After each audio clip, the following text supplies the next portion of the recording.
আজকে আমাদের অবস্থানের কারণ হচ্ছে যে আমাদের যেই ঢাকায় আজকে লং মার্চ ছিল, সেই লং মার্চে আমাদের পুলিশি যেই নেককারজনক হামলা, সেই হামলায় আমাদের ভাইরা রক্তাক্ত হয়েছে। চুয়েট থেকে আমাদের যে ভাইরা গিয়েছে লং মার্চে, তাদের উপর পুলিশি বাহিনী টিয়ার সেল কিংবা রাবার বুলেট নিক্ষেপ করেছে। তার প্রতিবাদে যে রক্তাক্ত হয়েছে, তার প্রতিবাদে আমরা এখানে জড়ো হয়েছি এবং আজকে আমাদের যে চট্টগ্রাম, এই চট্টগ্রামের ছেলেদের উপর আঘাত হয়েছে। চট্টগ্রামে আমরা আজকে ব্লকেট ঘোষণা করেছি। প্রকৌশলী অধিকার আন্দোলনের শিক্ষার্থীদের উপর ন্যাক্কারজনক হামলার প্রতিবাদে আমাদের 5 দফা দাবি। স্বরাষ্ট্র উপদেষ্টা জাহাঙ্গীর আলম চৌধুরীকে প্রকৌশল আন্দোলনের শিক্ষার্থীদের উপর বর্বরচিত এবং ন্যাক্কারজনক হামলার জন্য আন্দোলনকারীদের সামনে এসে উপস্থিত হয়ে উক্ত ঘটনার জন্য ক্ষমা চাইতে হবে এবং জবাবদিহি করতে হবে। আমাদের দ্বিতীয় দাবি হলো, প্রজ্ঞাপনের মাধ্যমে ইতিপূর্বে গঠিত কমিটিকে আমরা আমাদের প্রতিনিধিদের অনুপযুক্ত মনে করি। উক্ত কমিটিকে আমরা প্রত্যাখ্যান করি।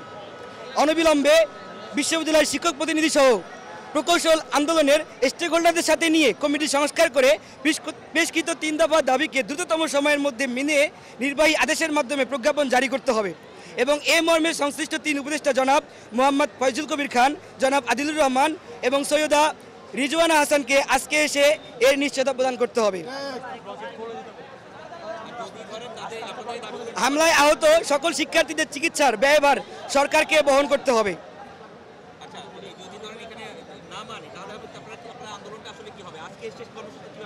আমরা যদি আমাদের এই 5 দফা দাবি বাস্তবায়ন করা না হয়, আমাদের অলরেডি বিভিন্ন বিশ্ববিদ্যালয়ে ঢাকায় অবস্থান করতেছি। আমরা চুয়েট থেকে আবারও ঢাকায় যাব এবং যমুনা ঘেরাও করবো ইনশাল্লাহ। আমাদের চতুর্থ দফা হলো, রোকন ভাইয়ের উপর হামলাকারীদের অনতিবিলম্বে গ্রেপ্তার করে আইনের আওতায় আনতে হবে এবং চাকরি থেকে বহিষ্কার করতে হবে।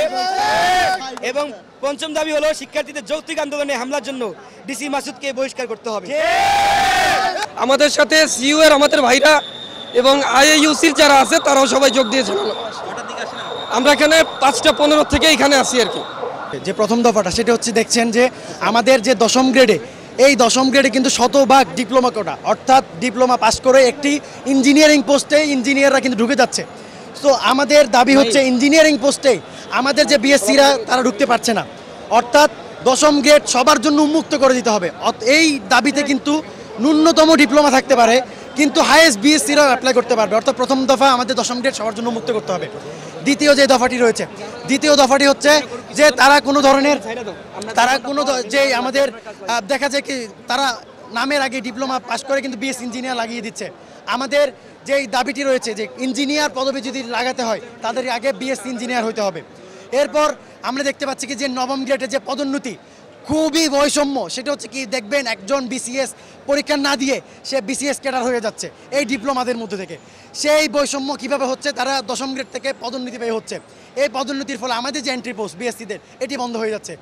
এই জিনিসটা তাদের আমাদের সেই দাবিটা হচ্ছে কি, এই পদোন্নতি বন্ধ করতে হবে, মেধার ভিত্তিতে, পরীক্ষার ভিত্তিতে এই পোস্টগুলোতে নিয়োগ করতে হবে। আপাতত আমাদের এখানে অবস্থান কর্মসূচি আছে। আমাদের ভাইরা বলছে আমরা রাস্তা ব্লক করছি এবং আমাদের যতক্ষণ না ইন্টারিম গভর্নমেন্ট আমাদের কাছে ক্ষমা চাইবে সরাসরি এসে, ততক্ষণ পর্যন্ত আমাদের অবস্থান কর্মসূচি চালানোর কথা আছে। এখনও মেন বিষয়টা হচ্ছে আন্দোলন সংগ্রাম। আমরা কিন্তু প্রকৌশলীরা একদম শুরু থেকেই খুব সুস্থভাবে এবং সুন্দরভাবে আমরা আন্দোলন করেছি এবং আমাদের আন্দোলনটা ছিল প্রশাসনের সাথে। আমরা প্রশাসনের কাছে দাবি জানিয়েছি সব কিছু, কিন্তু এখানে আজকে ইন্টারিম গভর্নমেন্ট এই প্রকৌশলীদের হাতে, আমরা চুয়েটের স্টুডেন্টরা আজকে যেভাবে গ্রেনেড হামলার শিকার হয়েছে এবং রাবার বুলেটের শিকার হয়েছে, এটার প্রতিবাদে আমরা আজকে এসেছি। আমরা আমাদের ভাইদের রক্তের জবাব না নিয়ে এখান থেকে যাব না। আমরা এখানে মূলত এক হয়েছে আমাদের ভাইদের রক্তের জবাব নেওয়ার জন্য। আমাদের দাবি আমরা নেব এবং সাথে আমাদের ভাইদের রক্তের জবাব আমাদেরকে দিতে হবে এবং ইন্টারিমকে আমাদের কাছে অবিলম্বে ক্ষমা চাইতে হবে। এতটুকু আমরা জানি। আমাদের 5 দফা